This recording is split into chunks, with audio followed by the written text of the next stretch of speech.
Ma'am మొన్న పవన్ కళ్యాణ్ గారు తెలంగాణలో సభ పెట్టాలనుకున్నారు. సభకి తిరస్కరించడంతో ప్రెస్ మీట్ పెట్టి మాట్లాడడం జరిగింది. దీన్ని ఉద్దేశిస్తూ ప్రకాష్ రాజ్ గారైతే ఒక ట్వీట్ పెట్టడం జరిగింది. ఈసారి ఒత్తొత్తినే వస్తున్నావా? పొత్తుతో వస్తున్నావా? సింగిల్‌గా వస్తున్నావా? జస్ట్ ఫర్ ఆస్కింగ్ అని. సో, ఈ ట్వీట్‌ని ఉద్దేశిస్తూ బండ్ల గణేష్ గారు రీట్వీట్ చేయడం, దీని మీద ఇష్యూస్ నడుస్తూనే ఉన్నాయి. దీని మీద మీరు ఏం ఎక్స్‌ప్లెయిన్ చేస్తారు మ్యామ్? ప్రకాష్ రాజ్ గారు, మీరు తెలంగాణ వస్తున్నారు కదా, హ్మ్. రండి, మిమ్మల్ని ఎవరు అడ్డుకోరు. ఓకే. కానీ హ్మ్. మీరు ఉత్తుత్తిగా వస్తున్నారా, పొత్తుతో వస్తున్నారా అని అడిగారు. అవును. అది తప్పేమీ అని నేను అనుకోవట్లేదు. ఓకే. ఎందుకంటే అందరికీ తెలుసు, ఇది బహిరంగ రహస్యం. హ్మ్. ఈయన జిహెచ్ఎంసీ ఎలక్షన్స్ కోసమే వస్తున్నారు అని. ఓకే. ఈ జిహెచ్ఎంసీ కోసమే వచ్చేటప్పుడు హ్మ్. మీరు ఒంటరిగా వచ్చి పోటీ చేస్తారా, ఏదైనా పొత్తుతో వస్తారా అని అడిగాడు ప్రకాష్ రాజు. అవును. ఎందుకంటే పోయినసారి ఆయన ఒంటరిగా పోటీ చేశాడు తెలంగాణలో. అవును. సరే, కూకట్పల్లిలో కాసిన ఓట్లు వచ్చినాయి కానీ మిగతా ఎక్కడ ఓట్లు రాలేదు. ఓకే. పోటీ చేసింది కూడా తక్కువనే. హ్మ్. ఇప్పుడు మీరు ఇంత పరుగులు పెట్టుకుని లగాలగామంటూ వస్తున్నారు, అవును. పరుగులు తీస్తా అంటే మీ వెనక ఏదో ఉద్దేశం ఉండుంటది. ఆ ఉద్దేశం ప్రకారమే మీరు వస్తున్నారు. వెనకుండేవన్నీ ఆ నడిపిస్తా. అందుకు అది అడిగాడు. హ్మ్. ఆయన అడిగినంత మాత్రం ఈ సమాధానం చెప్తాడా? హ్మ్. ఆయన నోట్లోంచి వినాలి అని మనకు ఒక కుతూహలం తప్పితే ఓకే. ఆయన ఎవరితో కలిసి వస్తాడు, ఎవరితో కలవటానికి వస్తాడు అనేది తెలియనంత అమాయకుడైతే ప్రకాష్ రాజ్ కాదు. హ్మ్. బీజేపీ కోసమే వస్తాడు, బీజేపీతో కలవటం కోసమే వస్తాడు. హ్మ్. అయితే ఇలా అడిగినందుకు గాను ఊరు పేరు లేనోడా, హ్మ్. నీ ఊరేది, అవును. నీ అడ్రస్ చెప్పు, నీకు అది చెప్పు, నీకు ఇది చెప్పు, నీ ఆధార్ కార్డు ఎక్కడ, ఇవన్నీ మాట్లాడుతూ బండ్ల గణేష్ మాట్లాడాడు. తెలుగోడువా, తెలుగోడువా, తమిళోడువా, ఎవరివి ఏంటి అని మాట్లాడుతూ, పైగా మాటలతోనే ట్వీట్ తోనే సరిపెట్టకుండా ఒక టీవీ డిబేట్ లోకి వెళ్ళి, ఇది నా ఆధార్ కార్డు, నేను పలానా చోట చదువుకున్నాను, నేను పలానా బస్ ఎక్కి వెళ్ళాను, ఎన్ని కిలోమీటర్లు వెళ్ళాను, ఏ ఊర్లో చదువుకున్నాను, ఈ చెత్తా చెదారం అంతా చెప్పుకొచ్చాడు. ఓకే. ఇవన్నీ చెప్పుకుని వచ్చి, నేను నా అడ్రస్ నేను ఇంత ఇదిగా విఫలంగా చెప్తున్నాను, ప్రకాష్ రాజ్ కూడా చెప్పాలి కదా అని క్వశ్చన్ చేశాడు. క్వశ్చన్ చేస్తే ఇష్టారీతిని మాట్లాడాడు అక్కడ కూడా, మీటింగ్లో కూడా, టీవీ డిబేట్లో కూడా. సరే, అడిగేవాళ్ళు అంతకంటే ఎక్కసంగా అడిగారు, ఈయన అంతకంటే ఎక్కువగా చెప్పాడు.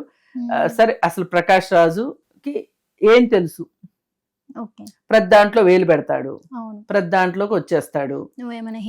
హీరోవా అంటే హీరోలే మాట్లాడాలా? హీరోలు పార్టీలు పెట్టారు, మరి నడపలేక వేరే పార్టీలు విలీనాలు చేశారు. ఏమి హీరోలు ఏమన్నా పైనుంచి దిగొచ్చారా? వాళ్ళే మాట్లాడాలా? విలన్లు, సపోర్టింగ్ క్యారెక్టర్స్ వాళ్ళు మాట్లాడకూడదా? హీరోస్ పాలిటిక్స్ లో వచ్చినప్పుడు విలన్స్ కూడా వస్తారు కదా, విలన్ అయినా వస్తారు, సపోర్టింగ్ క్యారెక్టర్లు అయినా వస్తారు, ఎవరైనా వస్తారు. కాకపోతే గురువింద గింజకి తన కింద నలుపు తెలియదు అన్నట్లు ఈ బండ్ల గణేష్ కావచ్చు, హేమ కావచ్చు, వీళ్ళు ఏదో పెద్ద దేశోద్ధారకులు అన్నట్లు, ఈ దేశానికి ఏదో చేసేసిన వాళ్ళు అయినట్లు, అసలు వాళ్ళ మీద ఏమీ కేసులు లేనట్టు, వాళ్ళు చాలా పరిశుద్ధాత్మలైనట్లు వాళ్ళిద్దరూ ప్రకాష్ రాజ్ గురించి మాట్లాడారు. మళ్ళీ పైగా ఆ యాంకర్ కూడా ప్రకాష్ రాజ్ ఎప్పుడైనా ఏమైనా చేశాడా అంటే ఏంటి, ఏదైనా చారిటీ చేశాడా, అది చేశాడా, ఇది చేశాడా అని చెప్పి అడిగాడు. అడిగితే నాకైతే తెలియదండి అని చెప్పాడు. అంటే చారిటీ చేస్తే ఏ తప్పులైనా చేయొచ్చా? చారిటీలు చేస్తే ఎన్ని అఘాయిత్యాలైనా చేయొచ్చా? అంటే తప్పులు చేసి చారిటీలు నడిపించవచ్చు అనమాట. ఇప్పుడు ఎఫ్స్టీన్ ఫైల్స్ అని బయటకు వచ్చినాయి కదా, ఎఫ్స్టీన్ ఫైల్స్ లో వాడు చాలా చారిటీ చేసినట్టు చెప్పాడు. చారిటీలు చేసే వాళ్ళందరూ వాడి దగ్గరికి వెళ్ళేవాళ్ళు. మరి చారిటీలు చేసే వాళ్ళందరికీ ఆయన అక్కడ స్వర్గ సుఖాలు చూపించాడు కదా అని చెప్పి వాడు మంచోడా? వాడు ఎందుకు జైల్లో పెట్టారు? మరి చారిటీ చేయడం అనేది ఒక క్వాలిఫికేషన్, నేను కాదనట్లా, కానీ చారిటీ చేసినంత మాత్రానే ఏదైనా మాట్లాడొచ్చు అంటే మట్టుకు కుదరదు. ప్రకాష్ రాజ్ గారు ప్రతిసారి ఇట్లా కాంట్రవర్సీగా మాట్లాడుతున్నారు కాబట్టి అతనికి ఏమైనా పాలిటిక్స్ లో వచ్చే అవకాశం ఉందంటారా మేము? ఆయనకి ఐడెంటిటీ క్రైసిస్ ఉందని గుర్తించాడు ఈ డాక్టర్. బండ్ల గణేష్ అనే డాక్టర్. ఓకే. ఆయనకి ఐడెంటిటీ క్రైసిస్ ఉందంట. ఆయనకి ఐడెంటిటీ క్రైసిస్ ఏంట్రా పిచ్చోడా, అసలు ఆయనకి ఇది ఈ దేశంలో ఉన్న కనీసం ఒక 10 భాషలు మాట్లాడగలడు, ఒక 5-6 భాషల్లో నటిస్తాడు, చేతి నిండా పని ఉంది ఆయనకి. అలాగే సామాజిక కార్యక్రమాలు అంటే యువతకి ఒక సైంటిఫిక్ టెంపర్మెంట్ నేర్పించుతాడు. ఆయన క్లాసులు తీసుకుంటాడు, ఆయన పైగా నాటకాలు వేస్తాడు, ఈ రోజుకి నాటకాలు వేస్తాడు. ఇంత సినిమాలు బిజీలో ఉంటే కూడా నాటకాలు వేస్తాడు, పుస్తకాలు రాస్తాడు, విపరీతంగా పుస్తకాలు చదువుతాడు, ప్రపంచ జ్ఞానం ఉంది. నీకేం తెలుస్తుంది? ఒక 4-5 చీటింగ్ కేసుల్లో ఇరుక్కుని అలాగే 7 గంటలకు నేను బ్లేడ్ పెట్టి కోసుకుంటాను అని అంటే ఎక్కడ కోసుకుంటున్నాడో చూద్దాం అని చెప్పి కాగడా పెట్టి ఎతికినా దొరకలేదు, దాక్కున్న వ్యక్తి. నువ్వు చెప్తావేంటి బండ్ల గణేష్? అర్థం కాదు అసలు. నీ చరిత్ర విజయనగరం దగ్గర నుంచి రాజంపేట దగ్గర నుంచి అన్ని చోట్ల నువ్వు అప్పులు చేసినట్టు ఎగ్గొట్టినట్టు ఉన్నాయి. పైగా అసలు ఈ బండ్ల గణేష్ గురించి చాలా వార్తలు ఉంటాయి. సరే, అవన్నీ మనం ఇప్పుడు మాట్లాడుకోవటం అప్రస్తుతం అనుకోండి. ఇట్లాంటి వాళ్ళు కూడా ప్రకాష్ రాజ్ గురించే మాట్లాడతారా? ఆయన అన్నిట్లో మాట్లాడతాడు అంటే ఏది తప్పు మాట్లాడాడు చెప్పండి? ఏది సందర్భం లేకుండా మాట్లాడాడు చెప్పండి? ఇలా మాట్లాడుతున్నందుకే అతనికి ఇండస్ట్రీ నుంచి తీసేయాలి, తొలగించాలి, అతనికి అవకాశాలు ఇవ్వద్దు అన్నారు. ఓకే, అతనికి మలయాళం వాళ్ళు ఇస్తున్నారు, తమిళ వాళ్ళు ఇస్తున్నారు, కన్నడ వాళ్ళు ఇస్తున్నారు, అన్ని భాషలు వచ్చు. ఆయన కన్నడ మనిషి అయినా తెలుగు నేర్చుకున్నాడు, తెలుగులో ఇచ్చారు. ఇప్పుడు పవన్ కళ్యాణ్ తో తగాదా వచ్చింది అని నిర్మాతలు అతనికి అవకాశాలు ఇవ్వకుండా ఊరుకుంటారా? బండ్ల గణేష్ చెప్పాడు కదా అని చెప్పి బండ్ల గణేష్ తీసే సినిమాలో అవకాశం ఇవ్వకపోవచ్చు. పైగా ఆయన పాత్ర నచ్చకపోతే చేయడు ప్రకాష్ రాజు. పలానా వాళ్ళు పిలిచారు కాబట్టి వాళ్ళు ఎంత చెత్త సినిమా తీసినా యాక్ట్ చేయాలి అని అతను ఏం అనుకోడు. ఇక్కడ అదే అర్థం కావాల్సింది వీళ్ళకి. వీళ్ళు ఏ చెత్త సినిమా తీసి డబ్బులు సంపాదించడమే మార్గం కాబట్టి ఏ చెత్త అయినా తీసి జనాల మీద వేస్తారు. వీళ్ళకి ప్రకాష్ రాజుకి పోలిక లేదు. పైగా నేను సనాతని అని మొత్తుకుంటున్నావు కాబట్టి నువ్వు నచ్చలేదు, పవన్ కళ్యాణ్ నచ్చలేదు, ప్రకాష్ రాజ్కి నచ్చలేదని చెప్తే హక్కు ఉంది. ఇప్పుడు నాకు ఎవరు నచ్చారో ఎవరు నచ్చలేదో, ఎవరి భావజాలం నచ్చిందో ఎవరి భావజాలం నచ్చలేదో చెప్పే హక్కు నాకుంది. దాని ప్రకారం నేను మాట్లాడతాను. అట్లాగే ఇప్పుడు ఆయనకు ఒక రాజకీయ పరమైన అభిప్రాయాలు ఉన్నాయి. అతనికి ఇండియా కూటమిని సపోర్ట్ చేశాడు. ఇప్పుడు నిన్న కాక్రోచ్ పార్టీ దీనికి వెళ్ళాలనుకున్నాడు, సినిమా షూటింగ్ వల్ల వెళ్ళలేకపోయానని చెప్పాడు. నేను వస్తానికి ఖచ్చితంగా ట్రై చేస్తాను అని చెప్పాడు.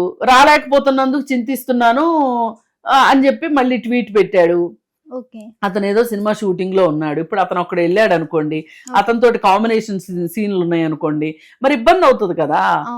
అందుకని వాళ్ళు కొన్ని చోట్ల పరిమితం కావాల్సి వస్తుంది. ఇప్పుడు నాకు ఏదైనా ఇంపార్టెంట్ మీటింగ్ ఉందనుకోండి, నేను రాజకీయ సభలకి వాటికి వెళ్తుంటాను, మీరు నన్ను అదే టైంలో ఇంటర్వ్యూ అడిగారు అనుకోండి, నేనేం చెప్తాను, ఇంటర్వ్యూ మనం 1 గంట ఆగి కూడా పెట్టుకోవచ్చు, కానీ మీటింగ్ నా ఒక్కదాని కోసం ఆగదు కదా. అందుకని నేను ఆ మీటింగ్కి వెళ్ళొచ్చి, ఇవాళ మార్నింగ్ అడిగారు నన్ను, నేను మార్నింగ్ రాలేనని చెప్పాను, నాకు ఇంకో మీటింగ్ ఉంది, అందుకని నేను ఇప్పుడు వచ్చాను. ఇది ఏంటి అంటే ఇది మన సౌలభ్యానికి సంబంధించిన విషయాలు ఇవన్నీ. కానీ నా మనసు ఇక్కడ కూర్చున్నా మీటింగ్ మీదే ఉంటది.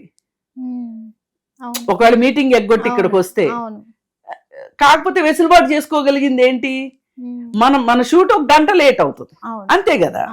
ఇప్పుడు నేను పొద్దునటు వెళ్ళి మధ్యాహ్నం ఇటు వచ్చాను అనుకోండి, అటు మీటింగ్ చేసుకున్నట్టు ఉంటది, ఇటు షూటు చేసుకున్నట్టు ఉంటది. అందుకని ఇవన్నీ ఏంటి అంటే కాస్త బుర్ర బుద్ధి ఉంటే అర్థమయ్యే విషయాలు. సో ప్రకాష్ రాజ్ గారు చేసిన ట్వీట్ లో ఏమాత్రం తప్పు లేదు. అది ఆయనకి ఉన్న ఒక భారతదేశ పౌరుడిగా మనం ట్వీట్ చేయొచ్చు. భారతదేశ పౌరులనే కాదండి, ఇవాళ మనం ఎప్స్టీన్ ఫైల్స్ గురించి ఎందుకు మాట్లాడుతున్నాం? మనం విశ్వమానవులు. ఎక్కడో ఉన్నోళ్ళు ఇక్కడ విషయాల గురించి మాట్లాడతారు, ఇక్కడోళ్ళు ఎక్కడో విషయాల గురించి మాట్లాడతారు. మాట్లాడింది కరెక్టా కాదా అనేది ఇంపార్టెంట్. నువ్వు అది ఎందుకు మాట్లాడావు, ఇది ఎందుకు మాట్లాడావు అంటే కుదరదు. మాట్లాడతాం, నలుగురికి యూజ్ అవుతుంది అనుకుంటే మాట్లాడతాం, మన అభిప్రాయాన్ని మనం చెప్తాము. అయితే అమెరికా వాడు కాబట్టి ఎప్స్టీన్ గురించి మాట్లాడొచ్చు, ఇండియాలో అలాంటి వాడే ఇంకొకడు ఉన్నాడు అనుకోండి, మన ఇండియా పరుగు పోతుంది కాబట్టి మనం మాట్లాడకూడదు అంటే కుదరదు. ఇప్పుడు డేరా బాబా అనేవాడు ఉన్నాడు, వాడికి ఇప్పుడు 16 సార్లు పెరోల్ వచ్చింది, వాడు చేసిన అకృత్యాలు అన్ని ఇన్ని కాదు, మరి మాట్లాడకుండా ఎట్లుంటాం? మాట్లాడతాం. ఇప్పుడు మొన్న ఎవరో ఒక ఆర్టికల్ రాశారు, ప్రొఫెసర్ సాయిబాబాకి ఈ డేరా బాబాకి ఇద్దరికి పేర్లు బాబానే ఉంది కదా, ఈ ఇద్దరిని కంపేర్ చేస్తూ రాశారు. ఆయన 10 ఏళ్ళు జైల్లో ఉంచిన తర్వాత, అకారణంగా జైల్లో ఉంచిన తర్వాత 10 ఏళ్ల తర్వాత నిర్దోషి అని చెప్పి ఆయన విడుదల చేశారు. ఆయన 90% వికలాంగుడు. ఆయన చేసిన తప్పు ఏమీ లేదు, అడవులను కాపాడుకుందాం అన్నాడు, అది ఆయన చేసిన తప్పు. దానికి ఆయన తీసుకొచ్చి జైల్లో పెట్టారు. మరి ఇప్పుడు ఈ డేరా బాబా గారు ఏం చేశాడు? దాదాపు 200 మంది అమ్మాయిలు చచ్చిపోయారు వాడి ఆశ్రమంలో. ఇవన్నీ బయట పెడుతున్నాడు అని చెప్పి ఒక జర్నలిస్ట్ని చంపేశాడు. ఆ ఆశ్రమం నడిపాడు వాడు, సత్య డేరా బాబా అని చెప్పి ఆశ్రమం నడిపాడు. వాడు చివరికి ఎట్లా అయితే ఎవరో ఒక అమ్మాయి రాసిన అజ్ఞాత ఉత్తరం వల్ల ఈ స్కామ్ అంతా బయటపడింది. అప్పుడు ఈ జర్నలిస్ట్ హత్య గురించి కూడా తెలిసింది. వాడిని జైలుకి పంపించారు. వాడిని ఎందుకండి పెరోల్ ఇస్తారు? 16 సార్లు పెరోల్ ఎందుకు ఇచ్చారండి? వాడికి శిక్ష ఖరారయ్యి వాడు శిక్షను అనుభవిస్తున్నాడు.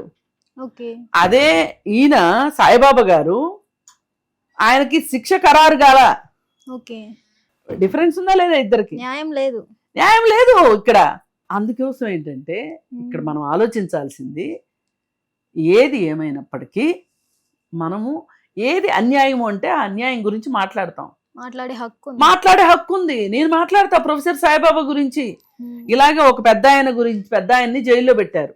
ఆయనకి నరాలకు సంబంధించిన జబ్బు ఉంది, ఇలా చేతులు వణుకుతాయి, ఆయనకి పెదాలు కూడా వణుకుతాయి అన్నమాట. స్టాన్ స్వామి అనే ఆయన్ని జైల్లో పెట్టారు. ఆయన ఏం అడిగాడంటే, నాకు మంచినీళ్ళు తాగడానికి ఒక టంబ్లర్ ఇవ్వండి అని అడిగాడు. ఆయనకి టంబ్లర్ ఇవ్వలా.